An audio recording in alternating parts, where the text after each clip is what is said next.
Now, this happened to one of my friends, which we'll call him by the name Jordan for the sake of this story. Now, this happened to Jordan when he was about maybe 20 or 21 years old. It was somewhere between 2018 and 2019. So this story seemed to be a bit weird.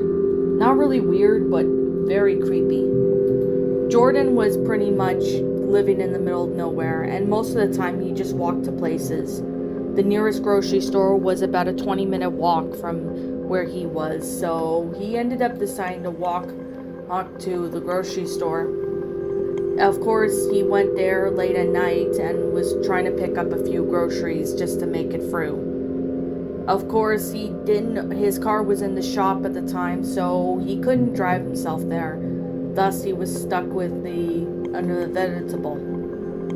As he got his groceries, he ended up walking out of the car and started walking home. As he was walking home, he was feeling tired when all of a sudden he looked to see that there was a passing car.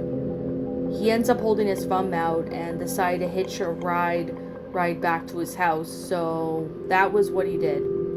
The driver pulled over to the side and ends up rolling down his window. He asked Jordan what he was doing and where he was going, and Jordan explained what had been going on and stuff. At the time, Jordan apparently said that he was going to get a ride home, and that's when the man ends up saying to get in the car. As he got in the car, the man started driving, to which Jordan ended up starting to get really weird vibes from this guy. The guy didn't look friendly, but he was driving down the road.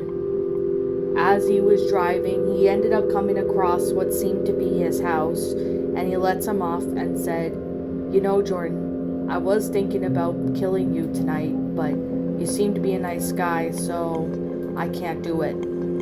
That's what really freaked Jordan out. When Jordan got back inside his house, he decided to call the cops and explained about what had happened. A police officer came by to take his statement, and he basically gave the information about the driver, the car, the license plate, and etc. Of course, he got his statement taken, but of course there was no update on if this guy was ever found or not. Fast forward to maybe about a year later, Jordan was watching the news when a news report came up. The news report came up that a group of teenagers were hitchhiking when they get into a car, and they were all four of them found dead. It was very depressing knowing that they were killed, but Jordan had a feeling maybe there was something about that guy that might have been why these teenagers were killed. There was no follow-up since then, and Jordan still doesn't know to this day if this guy was ever caught or not. He liked to think that he was caught and is in prison, but that is still yet to be confirmed.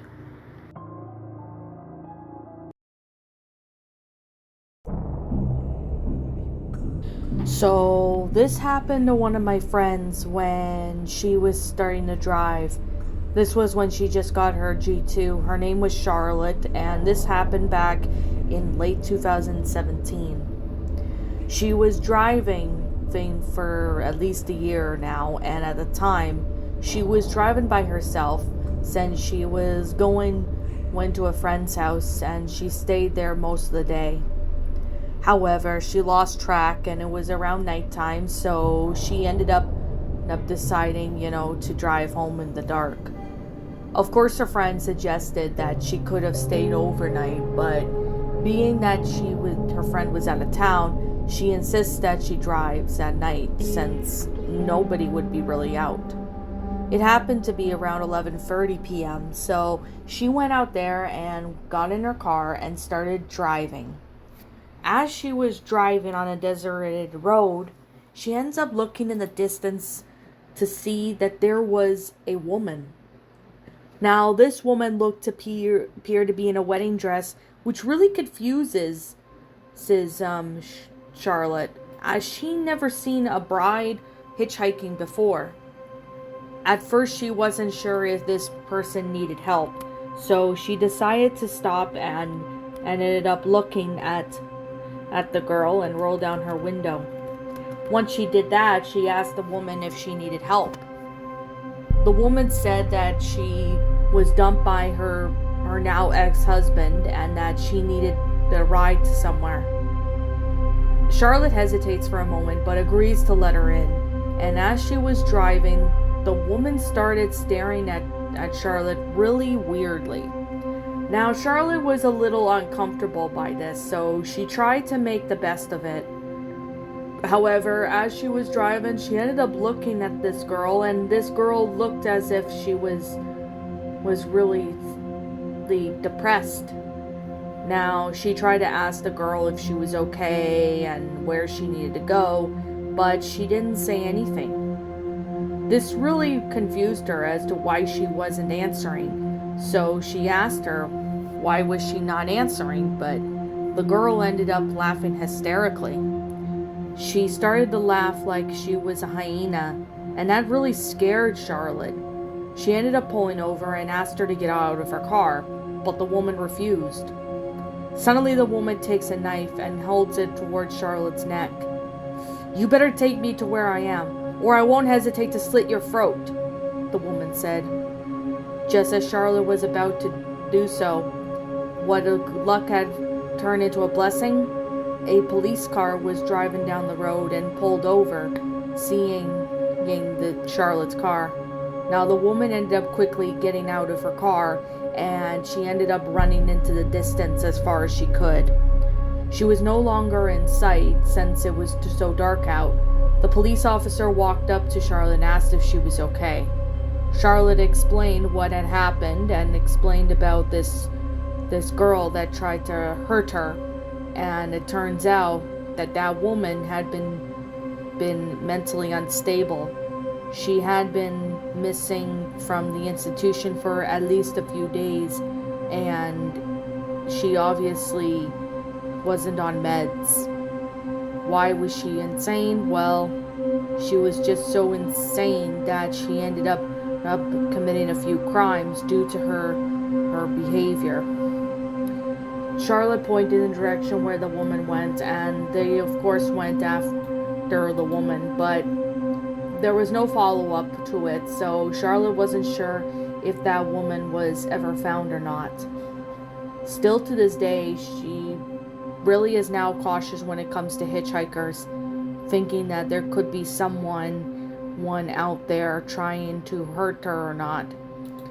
Always be careful when you let people hitchhiking, because you never know what the type of person they're going to turn out to be.